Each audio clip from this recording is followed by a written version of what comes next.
Hi everyone, and welcome to our session tonight. Thank you all for being here, whether you've joined us in person or online. I'm Lauren Villanueva, and I'm the Executive Director of Alumni Relations here at Drexel. And this is the second in our Brand Building Bootcamp series, which we launched in January. We've got one more session coming up in February. So if you were here in January, welcome back. If you're new to the series, welcome. Thanks for joining us. Just a few housekeeping announcements. If you're joining us online through YouTube Live, you will see that there is a chat function on the right-hand side of your screen. You can use that throughout the presentation to ask questions, type comments, share stories and experiences with the topic that Anne is talking about this evening. I will moderate those questions throughout, and if there's something that you want to ask Anne as the presentation goes along, we can make sure that those questions get addressed as we go along, and certainly we'll leave time for questions and discussion at the end. So again, feel free to ask anything you'd like. The last session was rather informal, very much discussion-based, and I'm sure we'll lay a few ground rules or how she'd like to see the presentation progress when I turn it over to her. So again, thanks for being here. We offer career services programs on a regular basis, so if there's anything that you'd be interested in seeing in terms of a topic, in terms of a general topic for career and professional development, or something that's specific to the industry that you find yourself in, we're always looking for suggestions, so you can feel free to email us at alumni@drexel.edu and share those. So without further ado, I will turn this program over to Anne Cecil. Anne is an adjunct professor in the Westfall College, and she's also a Drexel alumna, so we're always pleased when we have alumni come back and share their experiences with the rest of the community. So Anne, I'll turn it over to you.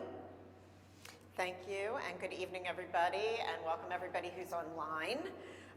So I see some faces that I know, but I don't remember everybody's names, and I see some new faces, and I know some of our old friends are online, and some of our new friends are online.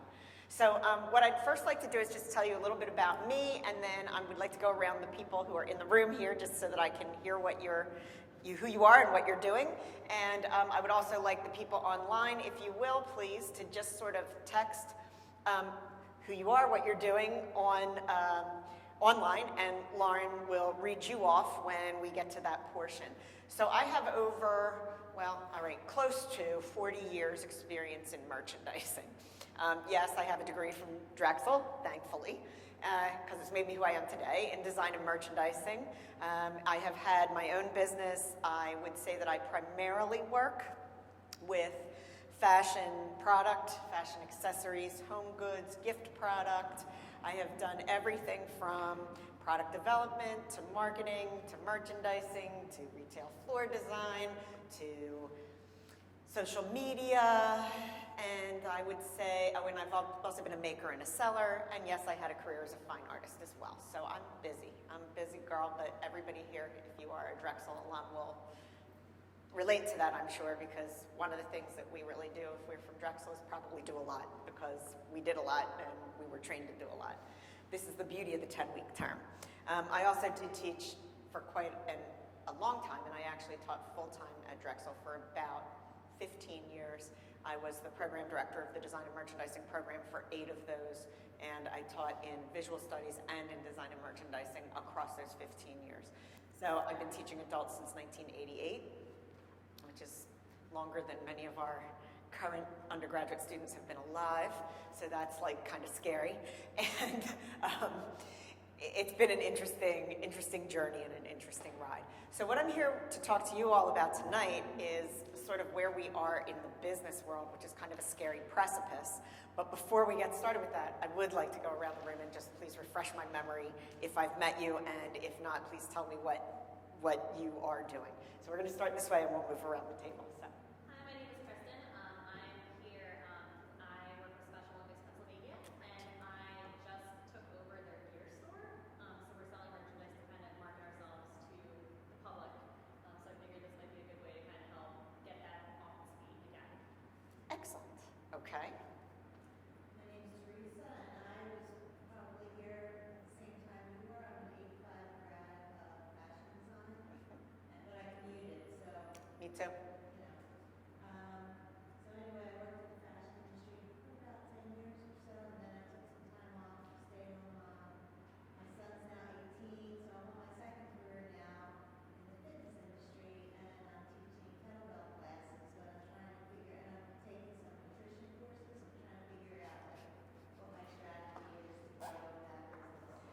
I'm giggling because I had a career as a fitness professional too.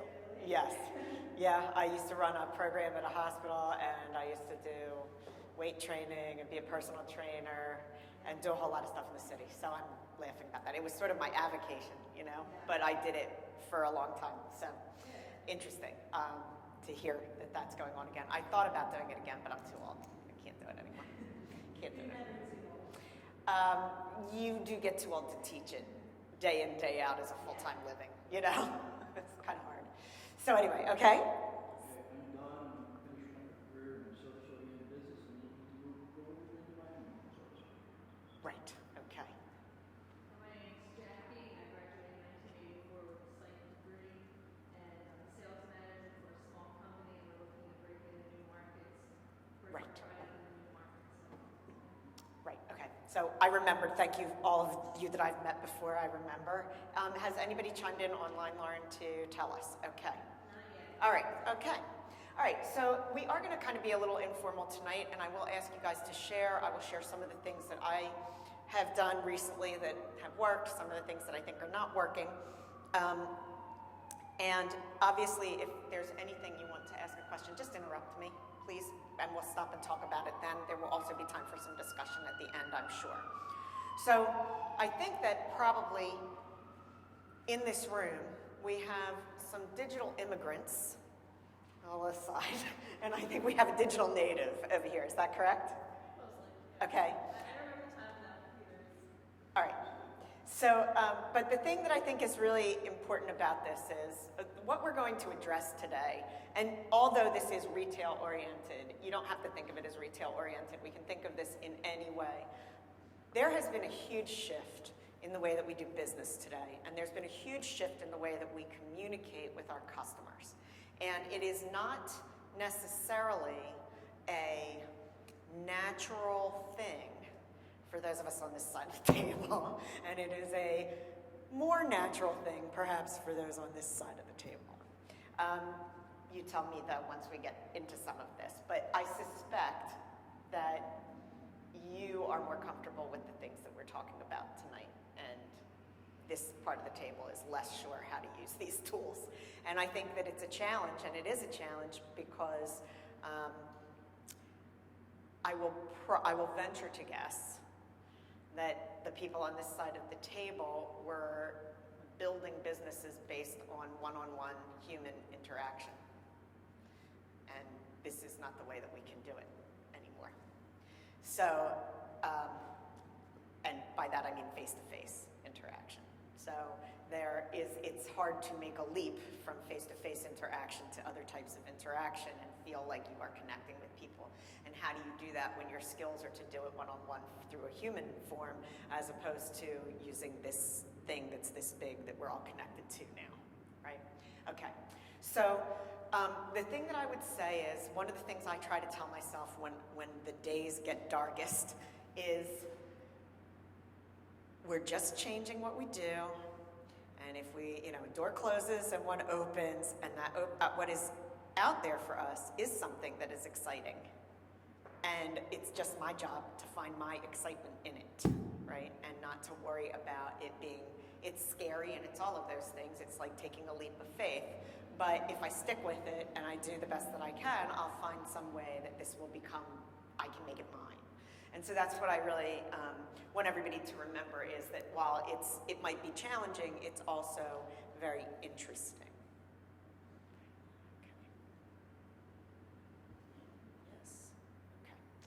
Sorry, I'm a Mac person, so now I'm trying to use the double PC thing. So it's a little confusing for me, I'm sorry to say. So the traditional path to purchase for, again, probably everybody on this half of the room, and it was changing slightly for your half of the room, was that what we would pretty much do is there'd be a big brand. They would advertise through a limited number of media, much of it television and large magazines. There was also obviously some newspaper advertising. But whoever those big brands were, they were talking to 80% of the population through television. They were talking to a much more homogeneous population in the United States than we currently have. And their message was generally, because this has been advertising since the ages, right? Advertising usually tells you, your life is lacking because you don't have my product.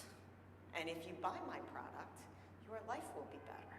You will have more friends, people will envy you, because essentially that's how advertising works. And it still works that way, that's still the message. A lot of people will probably remember, you know, we're selling cars, but we have some very attractive woman in a slinky evening gown laying on the car to sell the car. The idea is that, you know, you buy the car, you get the girl. It's not really because the car has anything to do with the girl, right? So this is the kind of messaging that we had. Now what these brands would do is they would first build awareness. So they'd put out messages so that you knew who they were, okay? And then what they would do is they would get you to consider them, all right? Once you had considered them against your other options, and you choose them, we have conversion. If we've given you what you want and you're having a positive experience with our brand, we create loyalty, and then because you love our brand so much, you become an advocate for the brand, and through word of mouth, you actually, as the advocate, help build awareness. Now, we want all of these things to happen today. This is still our goal as a business. We want awareness, we want our customer to consider us, we want to convert them, we want them to love us, and we want them to advocate for us. i.e., we want to have our customer become a fan, right? And we want them to become a fanatic, because if they're a fanatic about us, they will tell everybody else about us, and that's what we want to do. The thing is that we can't do it through television and a few magazines and a couple of newspaper ads anymore, okay? We have to do it in a very different way. So this is still our goal. This also is how our consumer purchased. They actually went through all these stages in a very specific step-by-step approach, okay? And you have many more people who were aware. You notice the funnel is going down to a smaller group. So we have lots of people who are aware of our brand.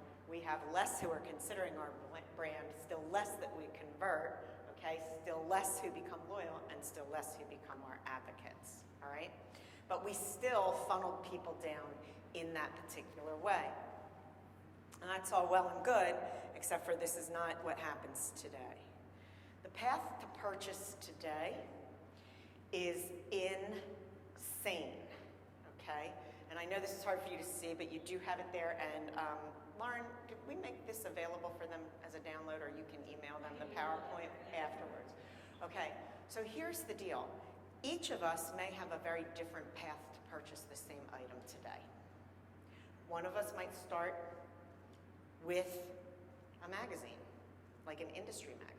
We might see something in there that we like. Then we might go to a store and actually physically see it in the store. And then we might go online and look up reviews about it. And then we might do another online search for us to try and find out who's got the lowest price. And then we might go onto Facebook and ask all of our Facebook friends, hey, does anybody know about this product? And on and on and on until we finally make that purchase. So it's not, we might be going through the same steps, but we're certainly taking a very circuitous path to get to that sale. And everybody in this room, if we were going to buy one product and I sent you out to do it today, would find a different path to get there. So it's very challenging. Now, I also want you to think about the volume of messaging that we get every day. And one of the things, I do just have to go read this because it's a fascinating number, and I just can't remember it. Okay. You are blasted with 34 gigabytes of information daily. That is far more than somebody who lived in the 1700s was blasted with in their entire lifetime, okay? The second thing that I want you just to think about, because I think this is a really fascinating example, there are 138 fashion weeks around the world. Each one of those 138 fashion weeks has 264 shows in each of them. So that's 36,432 fashion shows every year. So how do I get a consumer to recognize one show, let alone garments within that one show? It's really hard. It's really, really hard because there's just too much noise. So that's a consideration that we have to think about. And the next thing that we have to think about is that whether we like it or not, we are living in a mobile-first world. And I'm sure I'll be the first to fess up. I live an awful lot of my life through this screen.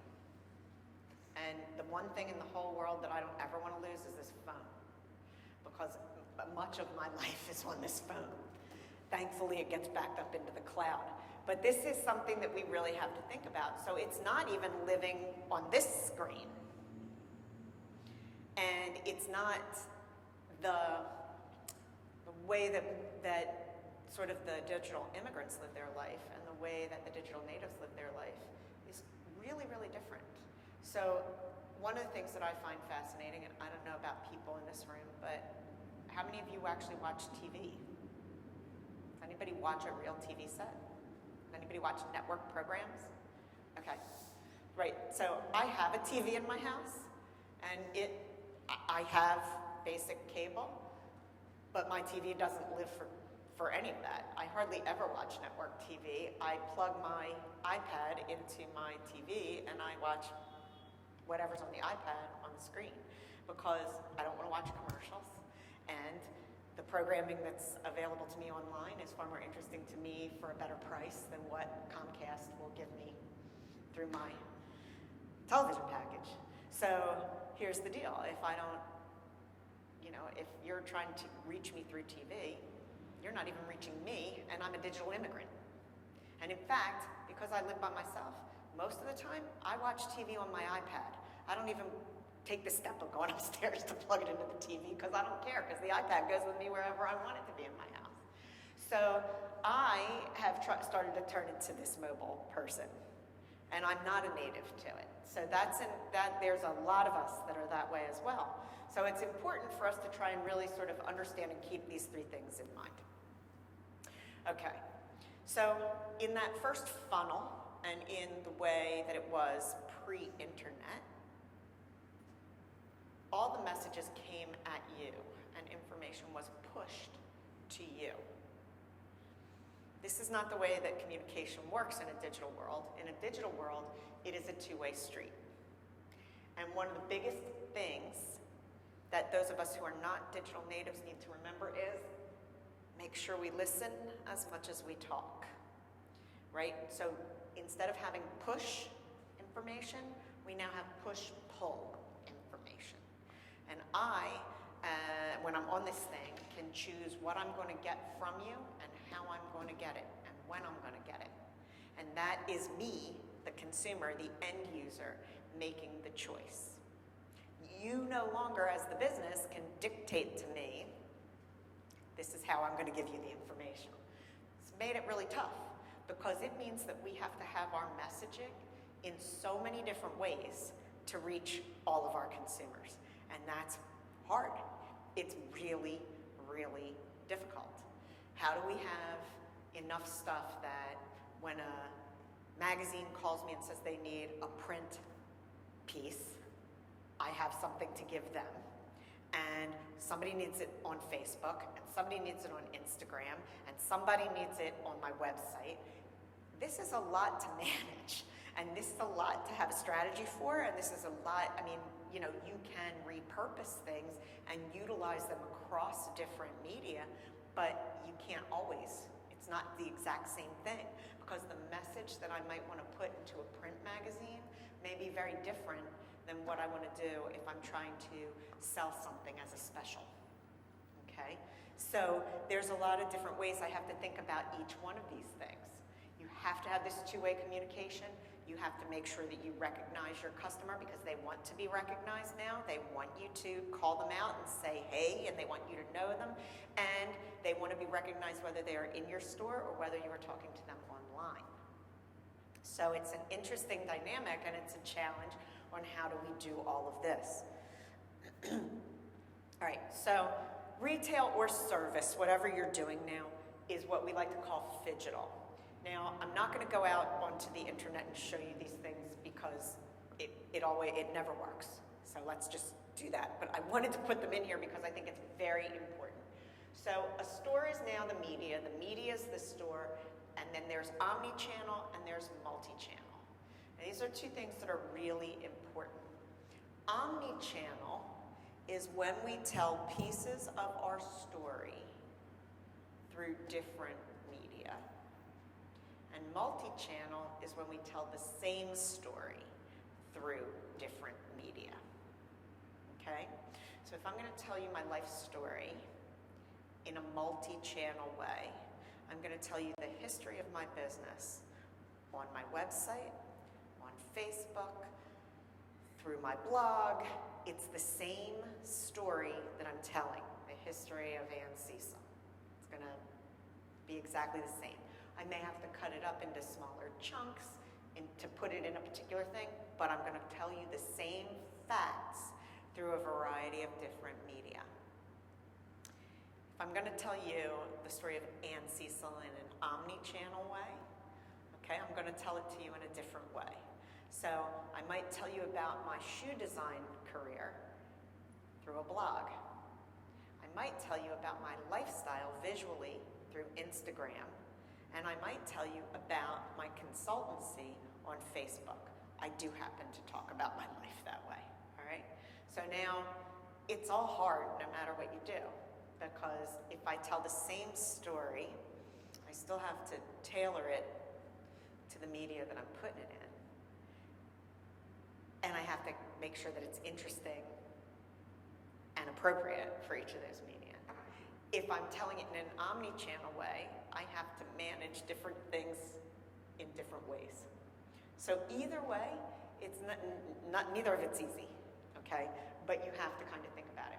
The company that really has done a great job with omni-channel, and that I would encourage you to really take a look at, is Burberry.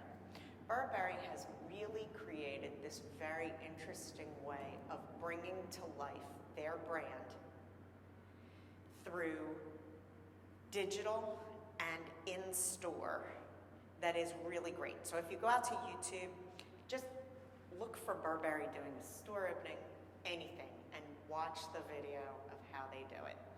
It's really quite amazing. And why it is also really amazing, and what is very interesting about Burberry is a heritage brand. And in order to stay relevant as a heritage brand, you have to keep getting a younger customer. And Burberry has been very effective in that, right?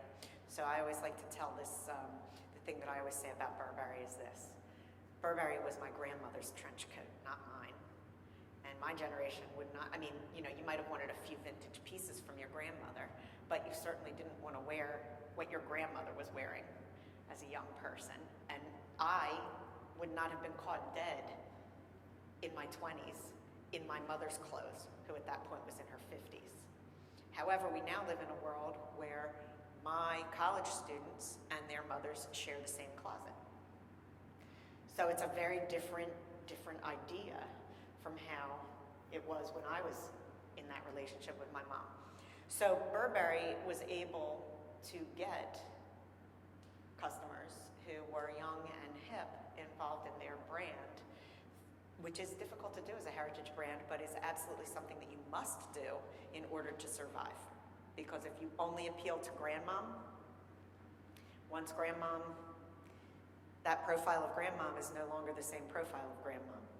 The boomer grandmom is very different than my Victorian England grandmother.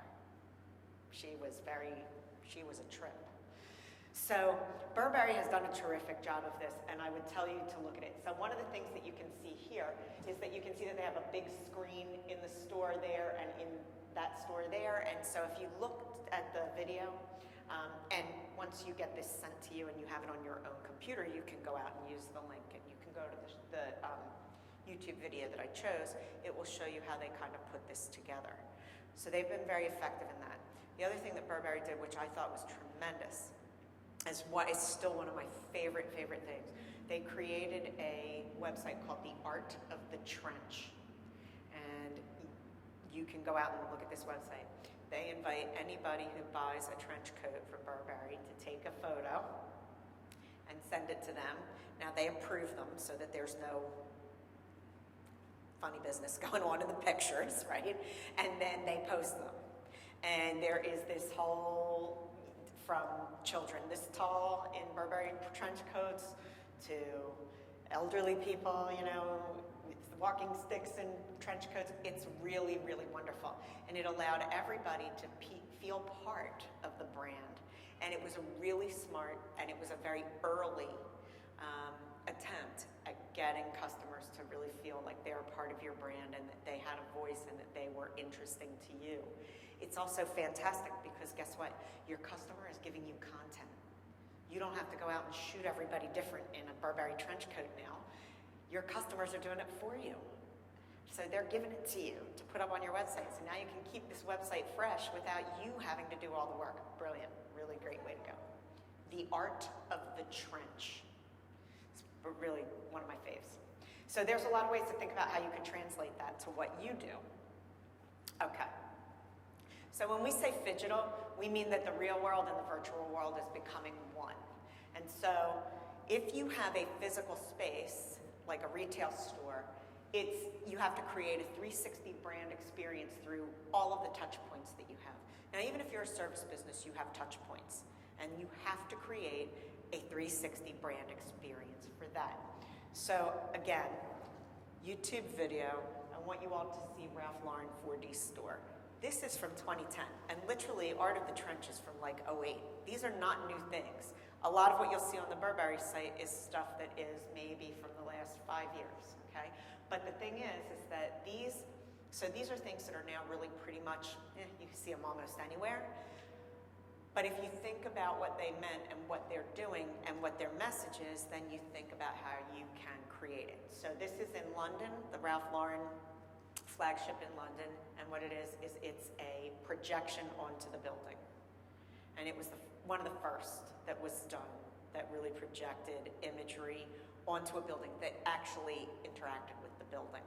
Now, there are a lot of companies that do this now, and there are other buildings that use this, and Ralph Lauren may not have been the first to do it. He was kind of just the first fashion icon to do it, so that's how he hit my radar.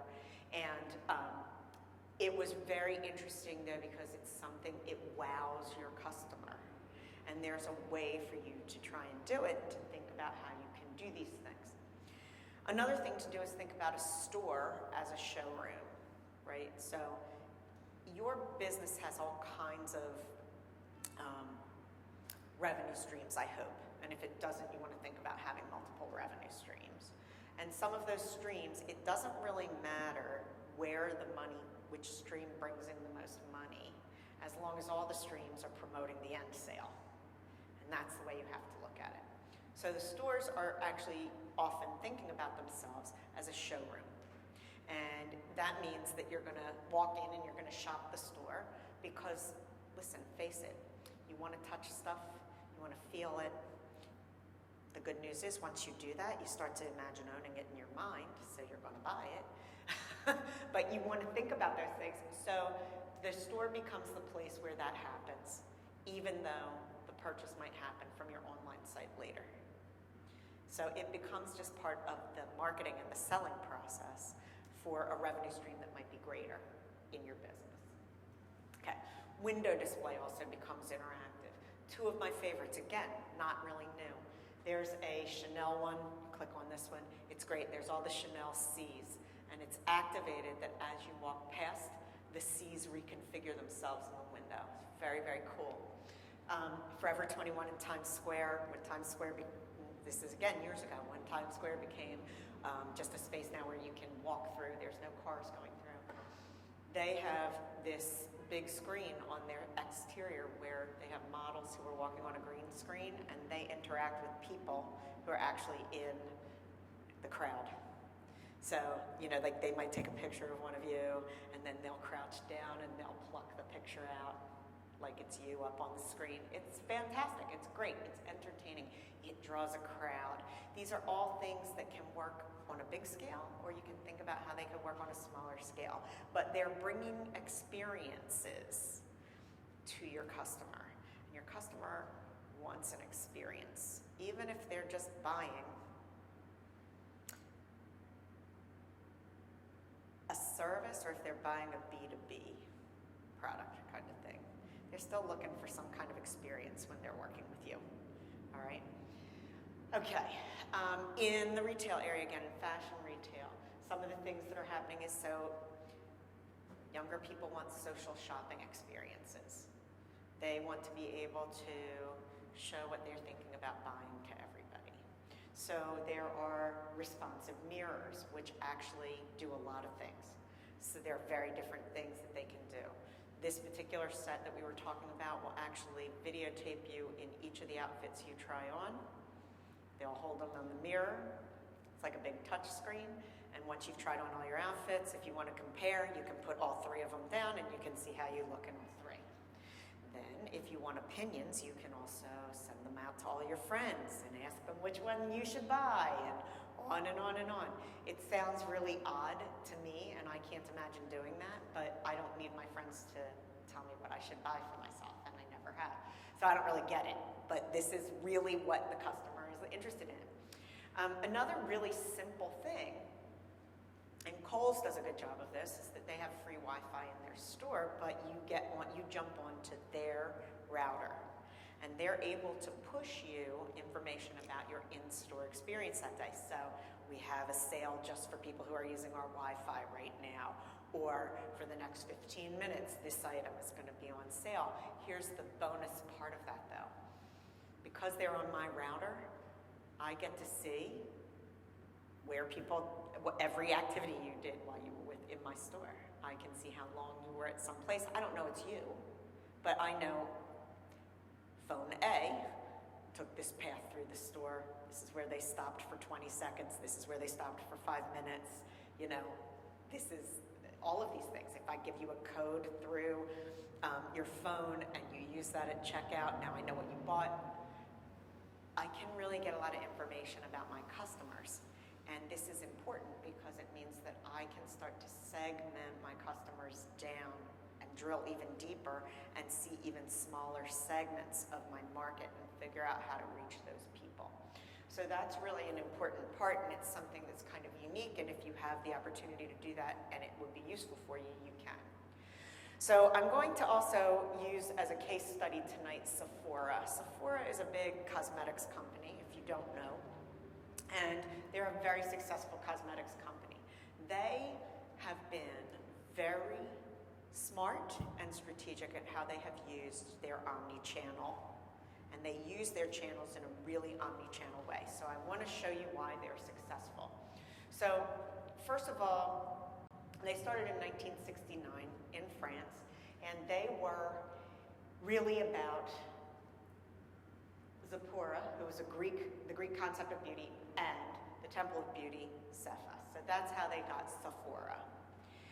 They were acquired by LVMH, which is Louis Vuitton, Moet Chandon, and they acquired them in 1997. So they had their first New York store in Soho in 1998. I remember very much when this happened because it was really an interesting time and it was a really big deal.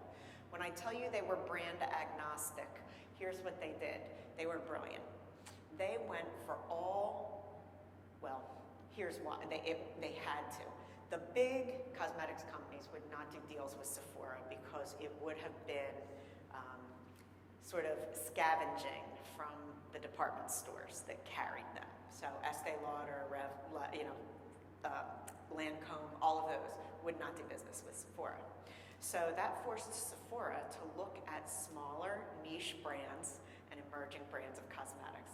Well, talk about happy accident, because of course that led them to a far larger, far more interesting selection of merchandise as they grew than the department stores were able to carry. And so the place where you started to go was Sephora, not to the department store, unless you were just a loyal branded customer for your cosmetics. So it was really, really great. They have 1,910 stores across 29 countries, and some of them are even in JCPenney. And we'll see what they are. So this was quite an interesting thing for them. Okay, so here's how they looked in 1999, and here's how they looked in '09. Now, they sort of started their whole idea around the French idea of mimes.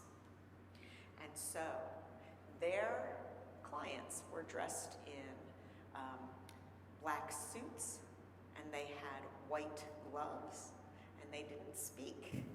They were there, and they would hand you product, but they wouldn't really speak to you. And that theater happened in this context with the black and white stripes, and there was a lot more white at that point, okay? They've now moved and changed quite differently, and what we have here is the beauty bar becomes the foundational area, and this is actually where you have a mix between getting help from interactive and live customer service, and then it will lead you behind here to special rooms where you can get special help, special treatments, and special advice. So you can see now it's kind of turned into a more black mode. But there are still elements of this black and white stripe, and you can see it here. You can see it back here. It's just changed how we're expressing it now so that it's modernized and with the times. So these ideas of also having beauty rooms has allowed them to do a number of things with small groups and with individuals that has allowed them to build out their services.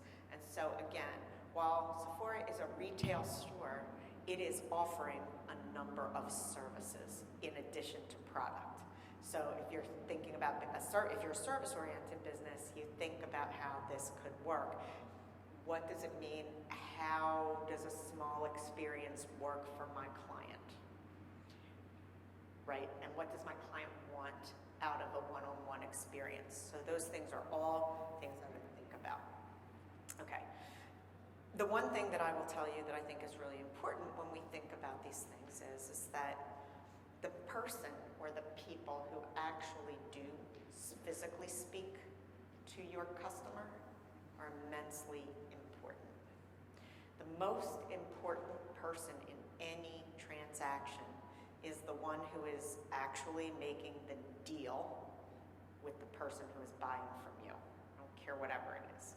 But it's really important that that person be well-trained, be your brand ambassador, be friendly, approach each customer in a particular way, be respectful and all of that. And one of the things that often happens when you have employees that work for you is sometimes we lose sight of the fact that that employee is actually the person who's taken the cash and who's actually making the sale. So Sephora was really smart, and they understood that, and they actually opened up their own Sephora University. And in the Sephora University, they are taught not only how to sell product, but also how to do cosmetics applications and beauty applications, but also how to give that special service once you've got somebody back in the room. All right? The places where you have to understand things are sold in a retail floor, they're sold in the fitting room. There's not a fitting room in this city that I would step into because here's the retail mentality. I don't want to put too much space, too much time, or too much energy into the fitting room because I need to worry about the sales per square foot. They don't even realize that the sale actually happens in the fitting room. If you are selling a service, that service happens in the room where that service is delivered. So that room or that space, whatever it is, needs to be commensurate with the service that you're getting. Okay? If you want me to spend $1,000 on a dress in your store for a special event, You clearly do not, I hope, want me to have a door that's broken, a mirror that makes me look fat, fluorescent lights that make my skin tone look like I'm crawling out of a crypt, and you haven't vacuumed in there for days. You know, you're not going to sell the dress to me. What you're really not going to sell me in that space is a bathing suit. You're not going to sell any woman a bathing suit in that space, I can promise you. Okay? So you have to think about how things are commensurate with what you're trying to achieve in that space. And, you know, again, also, some of us, so I do, through my consultancy, I do a lot of consulting online. And we need to think about, you know, sometimes I'm doing it face to face. So I need to, you know, this part of my body has to look professional. And you probably don't want, you know, I don't want a background where, I don't know, there's something weird sticking out of my head so that the person that I'm talking to only sees that. You know, I may not want to show them a political poster that I might have on my wall. That may not be the right place for me to talk to a client, right, about. So it is really important to think about setting the space where the service is given or the product is given and where the sale is closed. So that's an important process for yourself or for the people that you are actually selling to. Okay, so in JCPenney, Sephora went into JCPenney and they created a store in JCPenney. They also created a vending machine in JCPenney. So some stores got a store, some stores got a vending machine. They also decided, so the great part about that was they hit a totally different market than they would normally have been hitting. They got introduced to a totally different market because the locations of JCPenney's tend not to be on main streets in metropolitan areas, which is where Sephora tends to be. Or Sephora tends to be in a mall in a more cosmopolitan area. That's where they tend to have their own stores. JCPenney is across our country, and so it tends to gather also a more rural crowd as well, because it's often what would anchor a mall in a more suburban or rural area. And so that's a great place because they get a totally different market there than they're hitting anywhere else. They also want to position themselves as a leader in beauty. So they also have the ability to make smaller footprint stores in fancier places. This one happens to be in the meatpacking district in New York, which is now not the hottest area, but is still a hot area. And what they were able to do here is they were also to create a laboratory here. So what happens here is they're positioning themselves in a much smaller footprint. It's giving them an opportunity to test new product, to get feedback from customers who are their fanatical customers. And it's a way for them, it's a place for them to invite people who are some of their biggest customers with great feedback. So these things are important ways for you to think about how do I reach these different levels and different markets, sub-markets that I have. And it's an important thing to make sure that you have something for the top tier, for the mid-tier, and for the bottom tier. So one of the things that I can tell you that's going on right now is that there are opportunities at the top tier and the bottom tier. Mid-tier is the one that's tough right now. So if you are a mid-tier type of business, you want to try and think about what can I do to get the lower end, and what can I do to capture the upper end right now. That's what you want to focus on. It'll all shift again eventually. Okay, and then what they did was they went on this international market, and they have grown now to be an international brand. And as you can see, like, look at now how the stripes have translated here, which is kind of interesting and fun. Okay, and then this one I think is in Malaysia, and it really looks nothing like what a Sephora, what we would think of. If I said Sephora, I don't think anybody who knew the brand from America would think that that was what it would look like. important piece of architecture. Okay, so let's talk about this journey from the digital side. So in store, so remember we want phygital, right? And we want omni-channel, which means that we're telling our story, different pieces of our story over different types of media, okay? So in store, they have digital ways for you to figure out the best fragrance for yourself, the best skincare for yourself, the best color combinations for you in cooperation with Pantone, which is the big color company, directive, trendsetter in the United States. They also have this Color IQ, which helps match your foundation to your skin tone, all right? You are doing this all through a series of touch screens, through questions, answers, perhaps photographs, scans, all of those things, okay? They also have set up some key differentiators. So they, as I told you, are trying to be, they have positioned themselves as a leader in beauty. And so what they do is they have a whole place for their own trends. And they've positioned themselves as Sephora Hot Now. So people already know that Sephora is a great place to go for trends, but now they're taking that and utilizing that very specifically. They also are being an editor. Remember, we're seeing, I don't know, was it 36.4 or 34.6 gigabytes of stuff a day? So they've decided that they're going to help you figure it out. And the way that they're going to help you figure it out is that they have areas that they consistently do.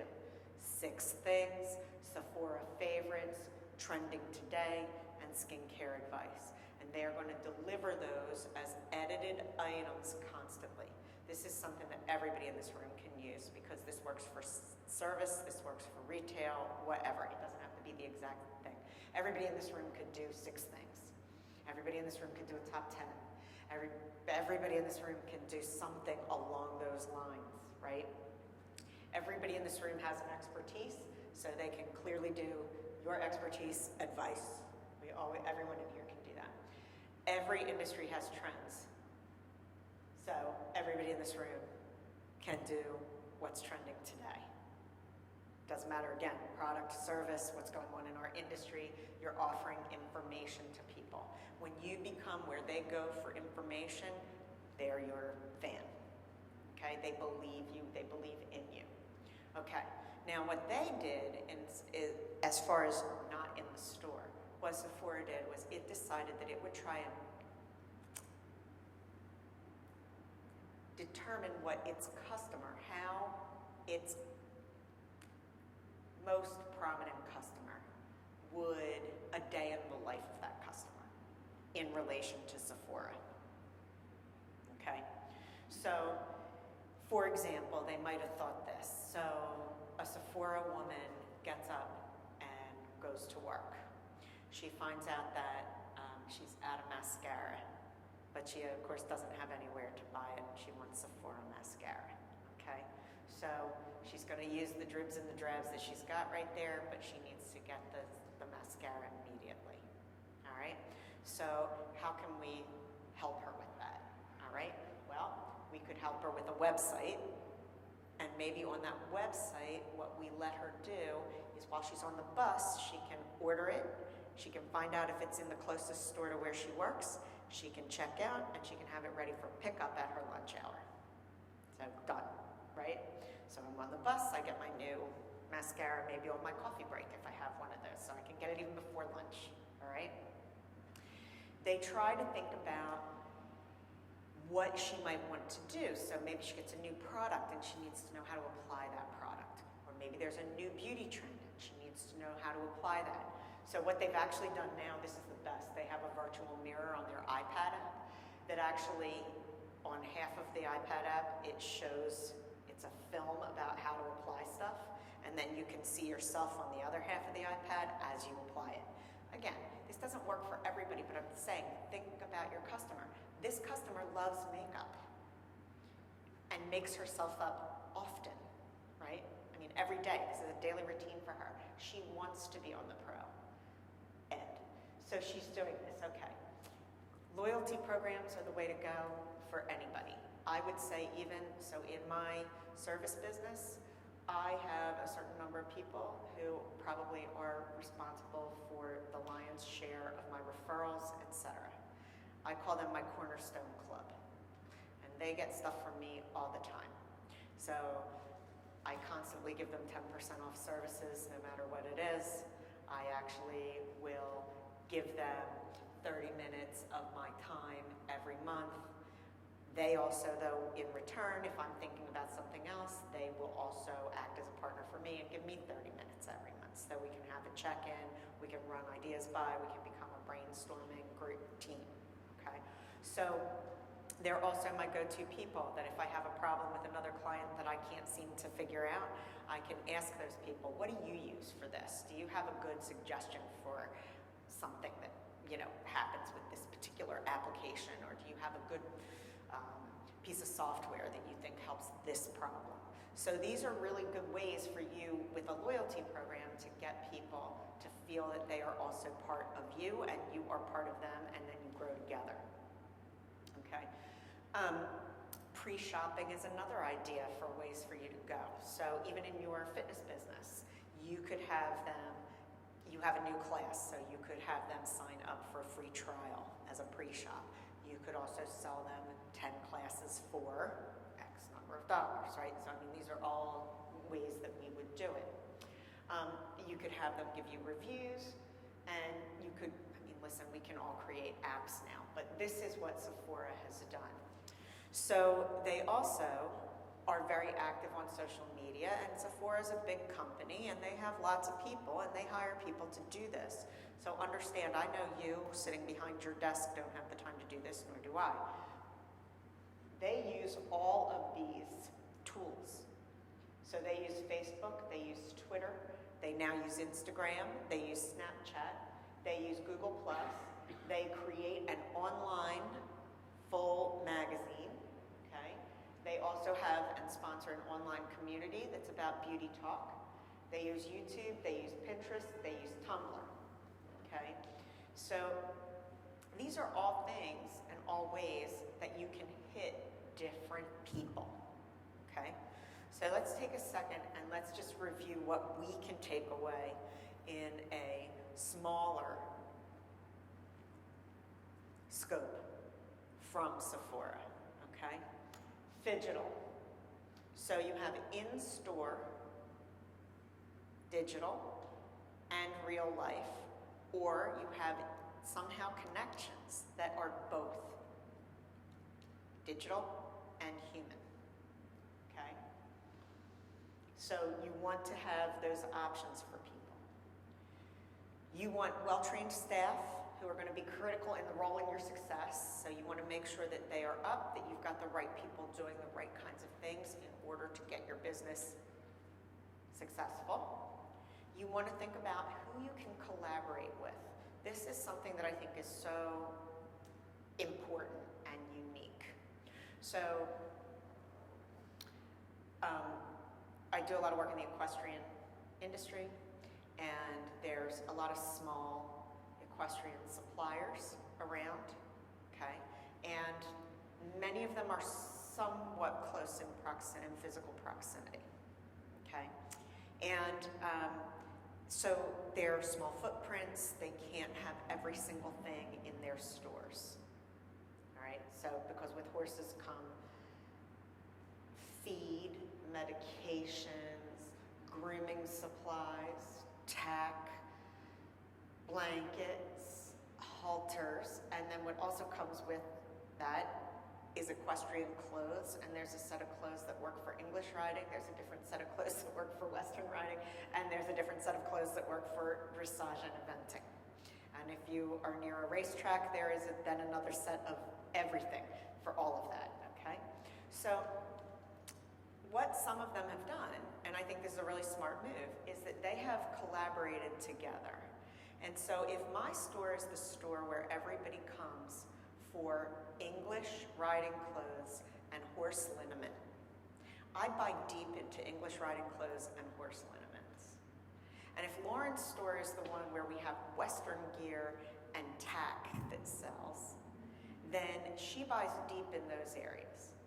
And when somebody comes to her place and needs English clothes or horse liniments, she sends them to me, or she calls me up and gets me to send them over to her, though it's my sale. And when I have the person come into my store that needs Western clothes and tack, I call Lauren up and say, do this. Collaborating is a great way to make yourself stronger so that everybody is not competing head to head on everything else. It's a really great way to think about it. It's also a great way through outposts and vending options, if that's something that you could do, for you to actually get together and to work together with other people where you have a complementary service. It's also a great way to get a different audience. So I offer something in my consultancy that another consultancy who is much bigger than me and has a much vaster audience does not offer. So we are working on a collaboration because my expertise through my consultancy will offer value to his clients that he can't offer on a regular basis. So if he and I connect, I have access to a much larger and much more affluent audience, which would be very hard for me to cultivate by myself. And his audience has access to a trusted professional that he trusts that we can work together. So that's a great partnership. So looking for those collaborations and those partnerships are really, really important. You want to make sure that you are constantly establishing yourself as the expert in your field. So that's an important thing as well. You want to become the trusted expert in your field. When people buy into what you're saying, it's important. So this is kind of why the lab works for Sephora, because they've already established themselves as a good beauty area, but now the lab actually shows them as the innovators in the beauty area.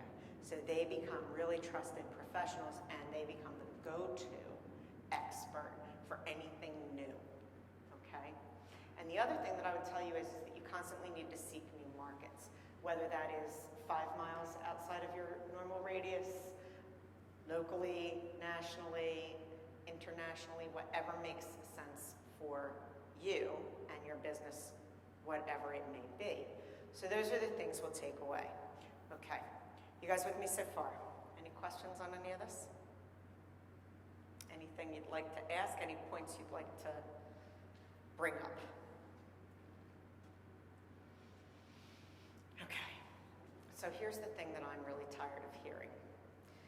I'm really tired of hearing everybody, myself included, whine about reaching customers, and nobody wants to do this, and nobody wants to spend money, and nobody wants to do anything. It's nonsense, really. It's just we haven't hit the right group of people, okay? And it's probably our fault because we're somehow not reaching the right audience with the right message at the right time. That really is it, because we're the business. Okay, so I want you to start thinking about things that are true. So if we start to first of all think about the fact that now, because of the digital world, what is really going on is people kind of work within tribes. The human condition is whether or not I want to be a unique individual and me wanting to belong. Everybody in this room does that, right? So we want to be unique to a certain point, but we also want to hang out with like-minded people in a tribe. And we talk about it more as tribes. Well, I like to talk about it as a tribe more because there are a lot of things that I think are wrong with demographics. And one of the things that I think is wrong with demographics is that we think if we know your gender, age, and income and where you live, that we have a pretty good handle on who you are. And that is not true. Because what I can tell you is, I have a lifestyle much more like a college student than I do my peers. So, in fact, I shop more and behave more like an 18 to 24-year-old than a 54-year-old. So, you have to, you can't, looking at my demographic would tell you nothing about me. And it wouldn't help you market to me because you wouldn't understand what I was doing. My tribe is not college students, but believe me, my tribe is a bunch of people like me. And we do act a lot more like college students because we're more nomadic, because none of us have kids, and we all have creative jobs, and none of us have like 9 to 5s, and so it's a very different world than our cohort even. So any kind of thing that they're talking about with demographics, any of the ways that they slice and dice it, you don't get the best understanding of that. So a tribe is something that's really kind of interesting and different. But the thing that we have to understand is we need to work through tribes, and we need to also understand that we have markets of one, segments of one. And that's what I was alluding to in the beginning. So third lecture in the series is going to talk a lot more about this in March. All right, but now let's look who we have. And I'm just going to use these demographic terms because it actually makes it easy for me to communicate to you. Baby boomers and Gen Xers, okay? These people typically are digital immigrants. Okay? Because they were born and pretty much became adults before the digital revolution. All right?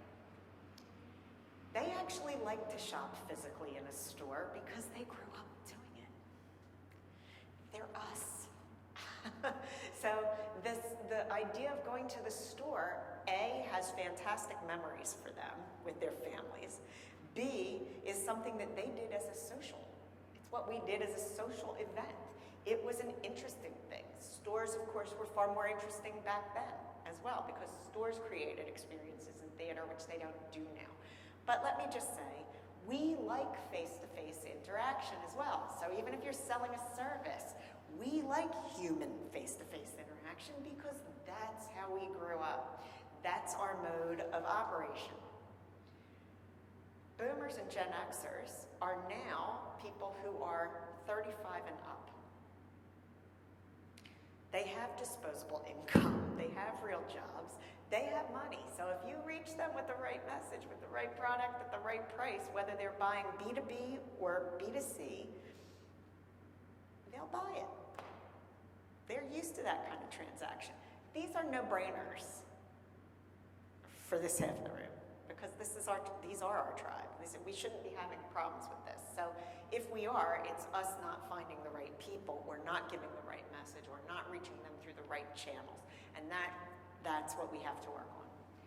If you're trying to get millennials, okay, millennials are a tough bunch because they're the first group of digital natives, and they don't really like to be in the store. They don't really like to talk to people. They don't really, when they sit with their friends, they often sit with their friends. These are the ones who go out to the dinner table, and every single person is doing this on their phone. They may actually be texting to each other, but they never have their phones out of their hands, and they're never talking to each other. And again, I'm generalizing, but this really is a problem because they don't really like face-to-face interaction. They also were typically the person in their household who actually understood technology more than their parents.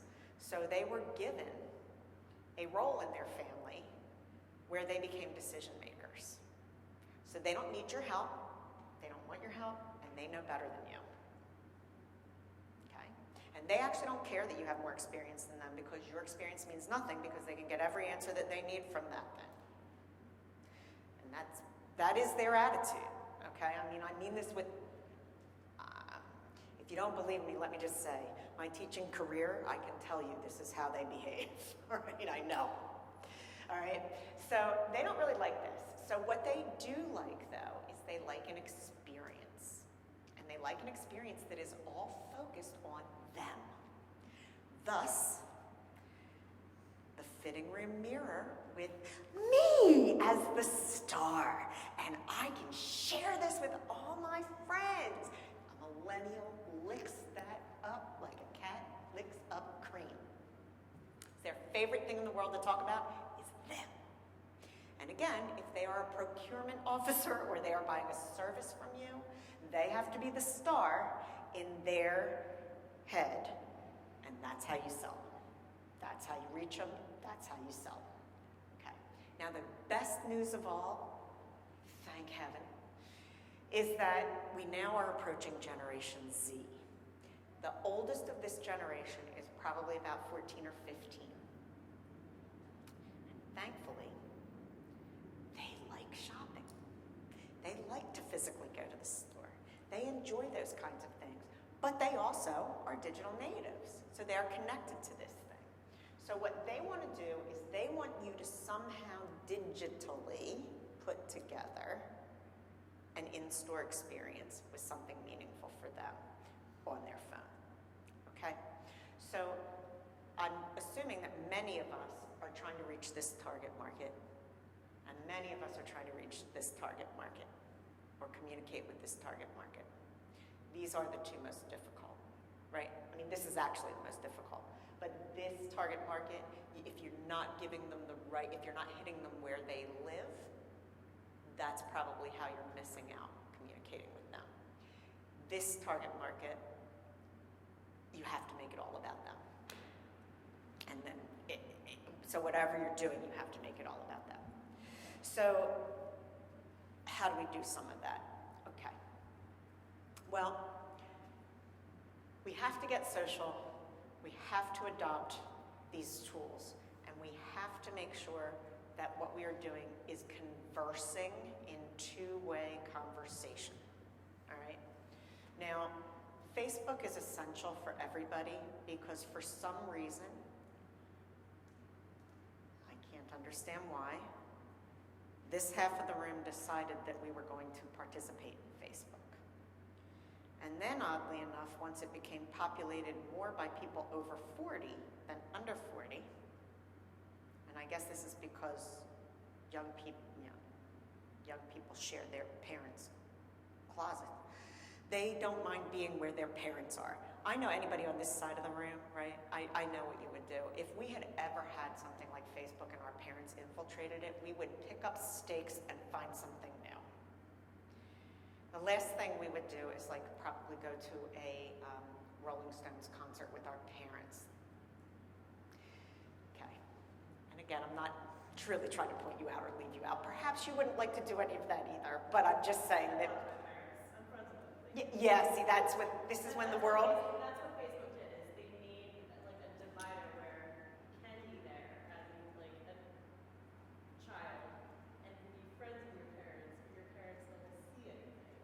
Right, okay, so in the Anne Cecil worldview, when the world really lost it is when parents decided that they want to be friends with their kids. That's really when the whole thing went wrong, okay? So, you don't have to agree with me, I'm just putting that out there, and this is something that I observed. Just because they want to spy on their kids, that's why. Well, this may have been why, I don't know, but you know, listen. Information that I got. Okay, well, listen, my parents are great, and I never wanted them to be, I was friendly with my parents, but they were never my friend. It was very clear they were my parent. And so, I don't get it, I don't understand it, but I can tell you that I saw a huge change in the young adults that I worked with when that became the mode of operating. So whatever, we're in a world where friends are not your friends. They are people that you often don't even know. So friends doesn't even have meaning anymore. And, and people try and get lots of friends who are people they don't really know and don't really have relationships with. And so it's, it's topsy-turvy. And this is why the digital immigrants feel at a loss. Anyway. The thing is, Facebook is essential for everybody. So again, this would also be whether you are a service industry, a B2B, a B2C, or you have a retail something that you need to do. I would say Facebook is where you're going to talk to people. And the people that you are talking to are mostly going to be the baby boomers and the Gen Xers. The millennials will also be on there, but the millennials are really more into now. They're doing more stuff with Instagram, Snapchat. Those would probably be more the places where they're actually living. Are you living on Facebook too? Professionally. Yeah, but not in a real meaningful. Not personally, I barely touch it. Yeah. If I didn't have to use it professionally, I probably would. Okay. So, Facebook now also owns Instagram. And everybody says what you need to do is create Facebook ads. There's a very specific way to do this. You can set up a target. You can do this very inexpensively, and essentially, sort of the way that you do it is really down here. You create an ad. Facebook has a lot of rules on how to do this, but they walk you through it. You select the target audience. You select how long you're going to let it run, and you select how much money that you're going to put into it. All right. Once you do that, the best thing for you to try to do with an ad is to get email addresses. All right? So, no matter who you are, here's a really simple way to do it. You're the expert on something, whatever it may be.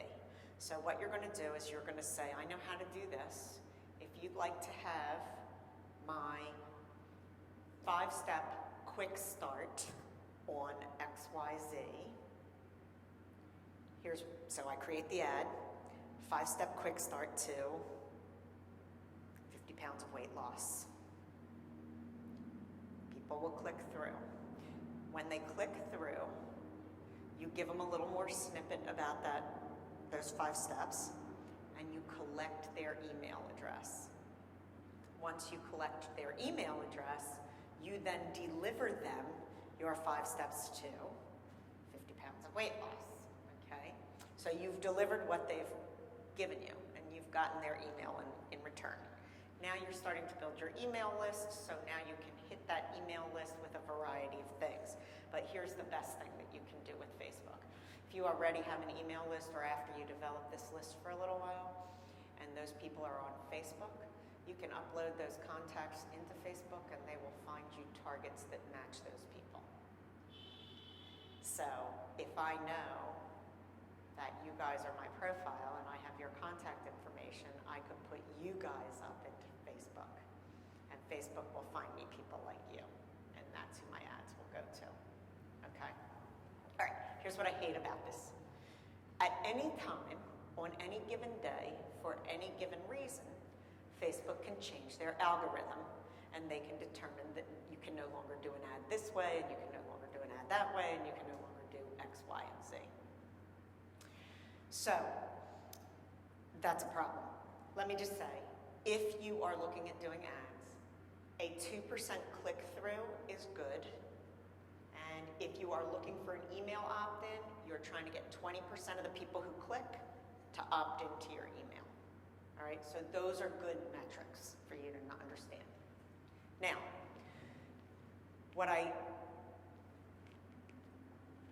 so if you also have an Instagram, and this would be utilizing photos, Facebook will now allow you to boost a Facebook post using Instagram. And this, I have to tell you, was the most effective thing. So I like to boost my posts as opposed to ads, because I like to sometimes repost things that people have and add my own little blurb to it. I like to show a good portion of what I consult on is visual information, so I like to show visual information and talk about why it's really great, and I like to boost those those posts.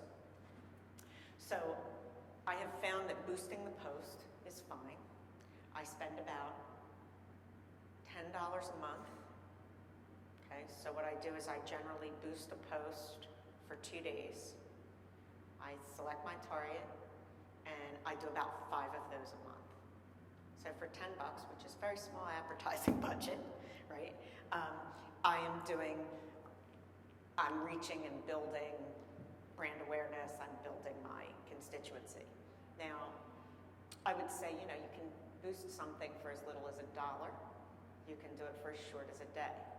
So if you think about it, $30 in a month for advertising is a pretty reasonable budget for anything. And it's a pretty reasonable way to go.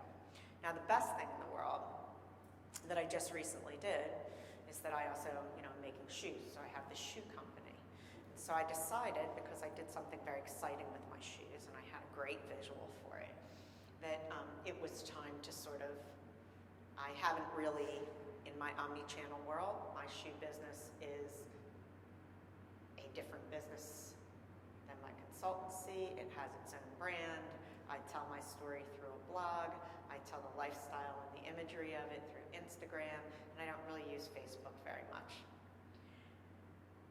But I decided it was time to hit Facebook a little bit, and so I ended up taking this picture and showing it on Facebook and boosting it, and I was able to boost it through Instagram, and let me just tell you, from a brand awareness standpoint, I paid $2 for 2 days and I got 500 hits. And of that, my Instagram following is like doubled for $2. So there's different rules for boosts and for ads. So a boost is you write a post, like maybe, I don't know, you show the most effective kettlebell exercise, and you have either, like you just have a little video of it, or you have a post of like images like start here, here's 1, 2, 3, right, whatever, okay? And you would write a brief text about what you're doing. And it says, do you want to boost this post? So you click boost, and then it takes you through the steps. So you define your target market, you choose how many days, how much you want to spend, etc. If it is a visual thing, it can go on Instagram, right? So you would have an Instagram that's hooked into your Facebook account, and you would do it on Instagram, and then people will really see it. Because people on Instagram are looking for images. So if you have anything image-wise that you can use in your service business, this is a smart thing to do. Now the reason that my consultancy I don't do it that way, or haven't done it that way on my consultancy, is because I don't use Instagram for my consultancy, so I don't have an Instagram that is connected to my Facebook for my consultancy. And the reason that I don't do that is because although I talk a lot about visual stuff, I don't want to run 2 Instagrams, and my Instagram is about my lifestyle. It's images that are interesting to me. It's more about a visual aesthetic of mine, and that's not helpful for my consultancy because my clients don't want my aesthetic, they want their aesthetic. So I have to demonstrate to them that I can do their aesthetic, not show them what my aesthetic is. Yeah. So this was really great. I just did this. I think this would be fantastic if you have a way that you can do that. That would work for your product, I think, quite well. There are also ways you can now shop off of an Instagram picture, and there are things that are coming down the pike that are going to make it easier to buy. You can buy through Facebook. So these things are all tools that you can also use if you have a product, and it might work for like if you were selling a group of classes, you might be able to do it this way as well. In the service areas, I'm not so sure that you can get sales through that, but you could gain customers. I think for the service industry, really and truly, if you can get this email collector set up, this could be useful for you because you could be reaching a variety of, or an audience that you're not reaching in another way. So this may be a way to get emails that you can then utilize in another marketing strategy. So for me, that might be a useful thing. Instagram and Snapchat usually work for a younger audience. Sorry for the typo there. I need an editor. The other thing that you can do with Snapchat, and listen, I've never Snapchatted anything in my life. I have no interest in Snapchat. I think I can't imagine. But what I will tell you, like a really great thing that you could do is if you were doing a time-sensitive sale, you could actually do it really quickly on Snapchat. So say you want to move 10 items that you just got to get rid of. You mark them down to rock bottom. The next 10 people who get this code on Snapchat, you can have it for whatever. We got 10, done. So it's like quick, it's over, you're doing it. And so Snapchat actually is out there and then it disappears. So if I'm not on it, I missed the offer, right? Social media. Really cool that which might work for your Yes. Well, if you do events, you can also do a geofilter for like 24 hours. I know we Special Olympics, we have like championships at different universities and stuff like that. So sometimes we'll geofilter it. So if a person's in that space, they can share their experience with other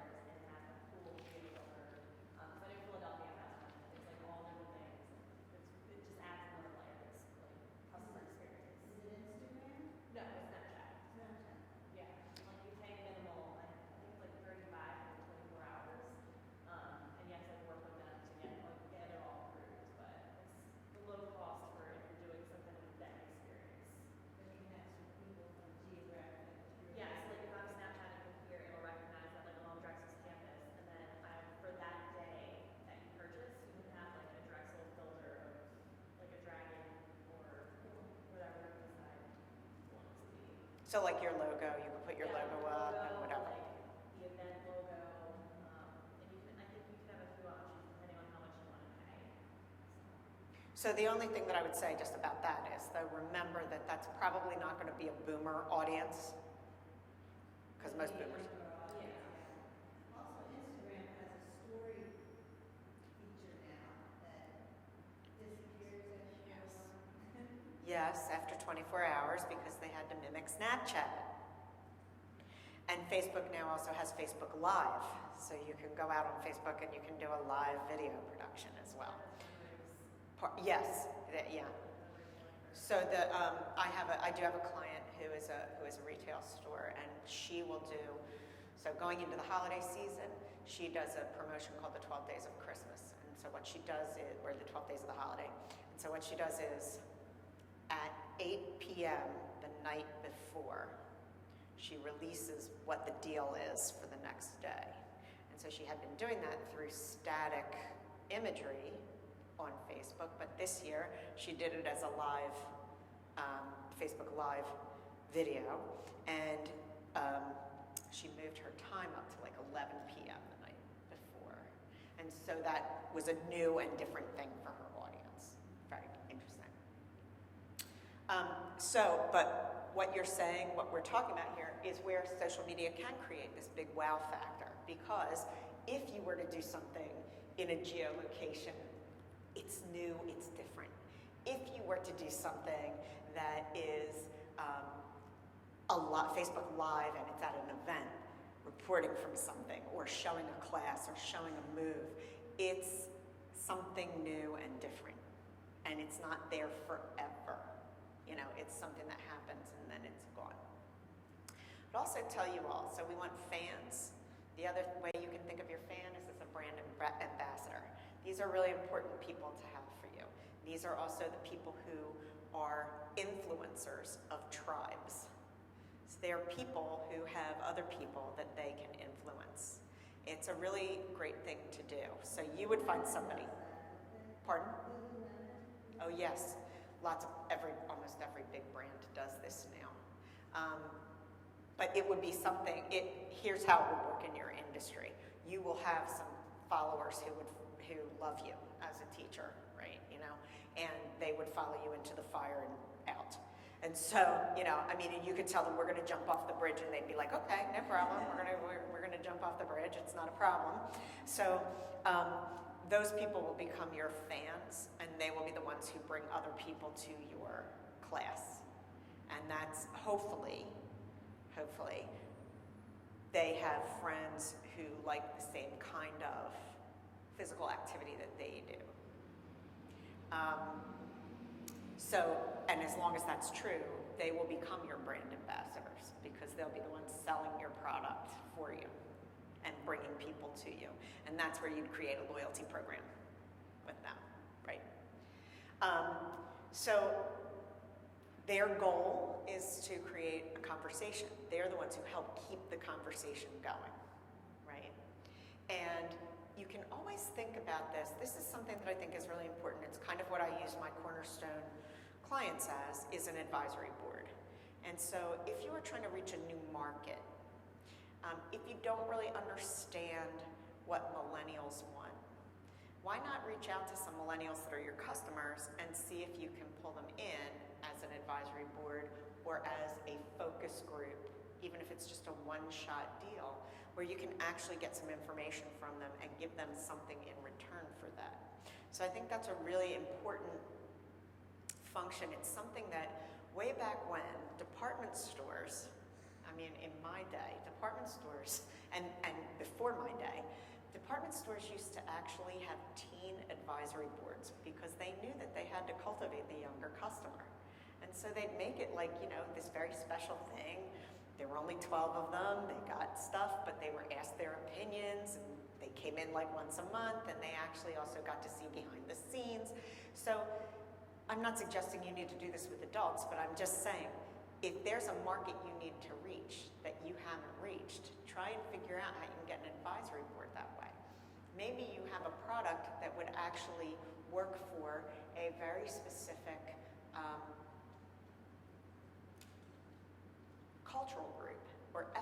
that you just didn't think about, but for some reason, you know, you realize that it might be very useful for a particular group. Like, you know, if you have some kind of product where it helps with the English language, then it would help with an immigrant group, right? And maybe, you know, there's lots of different ones, so you can always maybe find another one, but you would approach them and say, well, you know, how would this work with your audience? That would be a way to think about how to do it. And so that advisory board doesn't have to be teens. It doesn't have to be, it could be your peers. But what you never want your advisory board to be is people you know and who like you, because they will lie. They will tell you everything you do is great.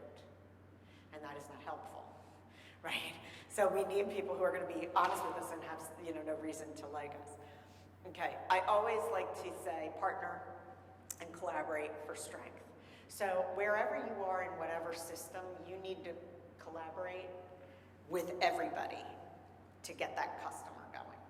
If you manufacture something, you want to support the retailers. So your message needs to be something that the retailers can carry on so that your customer knows who you are and your end user feels they're part of the brand through the retailer who becomes the middleman. That's an important thing. You want to also think about where these collaborations work. All right, how do you collaborate with people so that their clients are getting something and your clients and you are getting something? Very important. Think about how to make the entire system of your industry stronger. How does that work? This is not always easy, but I try it a lot. So here's a really small thing that you can do. If you wanted to make your social media work to capture a larger audience, you could work with either partners or customers or clients, and you could all decide that whenever we post about something, we are going to use this hashtag. Whenever we post about this, we're going to connect our post with you. And if you try to do that and you think about it, it could be really interesting. So a good example of this was I was working with a company in Philadelphia who make ice cream. And they have a very interesting farm-to-table process. It's fantastic. It's very, you know, it's really fantastic ice cream. It's small batch. And so literally you can trace your ice cream back to the cow that it came from. That's how close it is. And the flavors are based on what's current at the time that the ice cream is made. And so, you know, it's a revolving group of flavors. Okay. So there's farmers, there's the ice cream maker, and there's retailers in this system. They can all make their social media stronger if they work together through a system of hashtags and @ to make their customers, so the people who are looking at the farm stuff will now look at the other two, see the other two, and on and on and on. It's a great way to think about how you might do it. So if you have friends who do kettlebell at different, out of your geolocation, maybe you all start to do it, and everybody in everybody's system starts to see your posts, right? And your customers see theirs. So it's a way to make the whole thing stronger and to build something. So this is what I was saying. Man, I really do need to go do that. Partner on posts by using the reciprocal tags on Facebook and Instagram. You can tag each other in posts. You can create a list of hashtags that you're going to agree to use, right? Partner on being remarkable. What can you do together that's going to make impact so that the client sees something really interesting that you can't do alone? That's another way to think about it. That end user, what are they going to love? What do they want from you? Okay, so if you are going to look at this social connection, you want to also make sure that you have a consistent strategy. So this is very important. You don't want to be doing everything on every channel that you're using. So one of the things that you might decide is, I'm going to use Facebook for informational posts.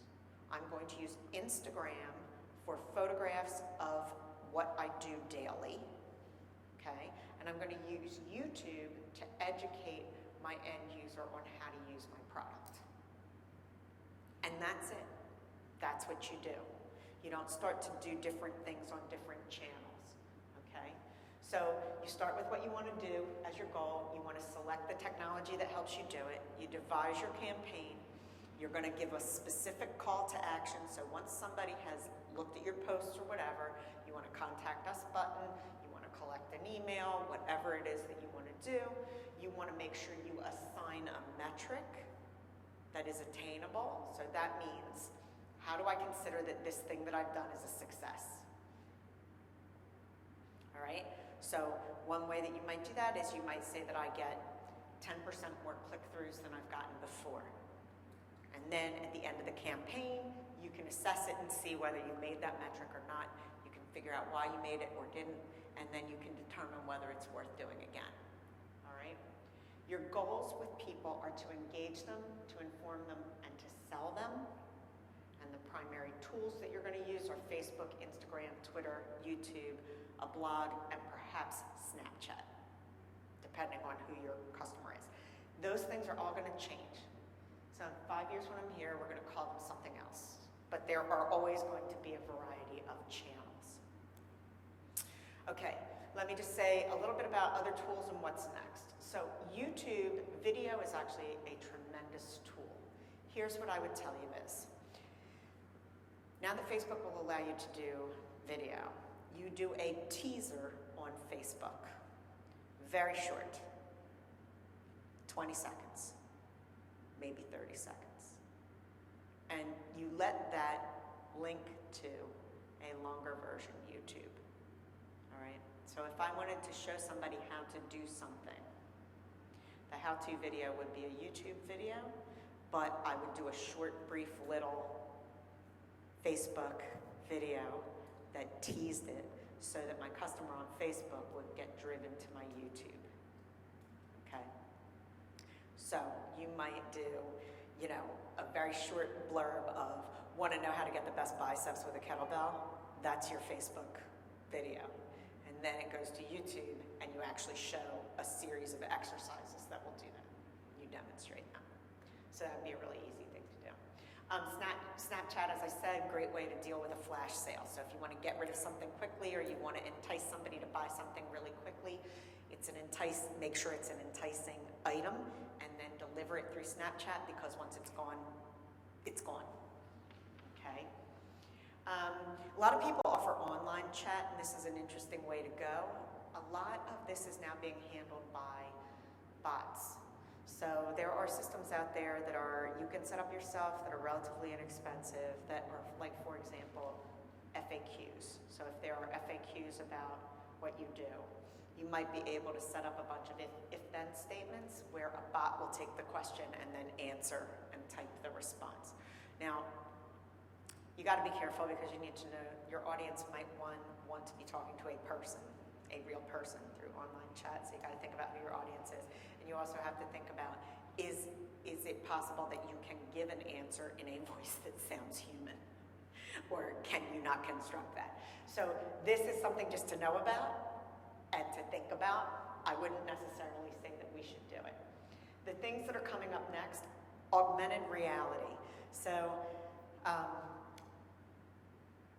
I hate this, but here's a great application for it. Let's say that we're in a store and you sell high-end furniture, and you would like, people like to know how this lamp is going to look in their house before they buy it. So the thing that you could do is the app called Augment will actually let them have a photo of their room and be able to, through augmented reality, put an item in their room so they can see how it's going to look on their phone or on your computers at work, how it will look in their home. So it helps to convince them to buy it at that point. There's a company called Soundtrack, your brand, that will, if you have a space where people come, whether it is your office or whether it is a retail store or an exercise studio, you can actually select music through Spotify that becomes your soundtrack to what you're doing, okay? Oak Labs Oak Mirror is a pretty interesting, it's a responsive mirror. It's one of those responsive ones that has a touch screen on it that's pretty cool. ZenReach is a company that offers offers free in-store or in-office Wi-Fi, so that's another one that you can think about. I would always tell you this, you really consider the audience you're trying to reach before you actually select the technology. You want to make sure that you're really hitting the right match for the audience that you want to reach. And sometimes I'm going to tell you that it's a good time to be a follower, not a leader in a lot of this, because a lot of new tech doesn't catch on. Is anybody familiar with QR codes in this room? Anybody know what a QR code is? A QR code is a digital sort of footprint that if you have a QR reader, you can run it over this code and it will reveal information. It was hot in Asia. It never caught on here. Never. Well, no, maybe among a few people, but here's the biggest problem is that there were too many different QR readers and many of them didn't work, and what was revealed was too much hassle for the customer to care, right? So all of that stuff you have to, I would say, unless you really are on the bleeding edge, you don't need to be the first one trying augmented reality. I can tell you this with surety, because I tried augmented reality. Nobody has an augmented reality reader. People aren't ready. Most people are not ready for it yet. Most people are not ready for it yet, particularly in a business way. They may be ready for it as a gaming option, but they're really not ready for it yet. Okay, so I think we have come to the end of our little conversation. Does anybody have any questions, comments that you'd like to talk, or things you'd like to share with us, talk about, anything you want to ask while we have a few minutes to do so? Yes, ma'am. So I feel like I need a Facebook, Instagram 101. Is there a book source or like Instagram for dummies or something that you can recommend just to get all that like nitty-gritty info? I would just Google it and people will tell you how to do it. It's very simple.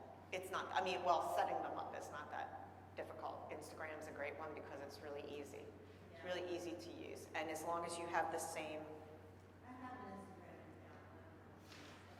So, but what you probably, Hashtagging and all that stuff. yeah, it's not so hard. I would just Google it. You'll find people will tell you how to do it. I just make sure that your Facebook account and your Instagram account are the same user, that they're connected so that you can actually use what you put on Facebook on Instagram and get this boost. Okay, and I would try boosting for you, for sure, at this point. Anything else? Well, thank you all so much for coming. And stay warm out there. And I look forward to seeing you in March. If you're coming back, we'll talk about birthing and parenting your brand and how to do that. So thank you so much. Anything from online? Nope? Okay.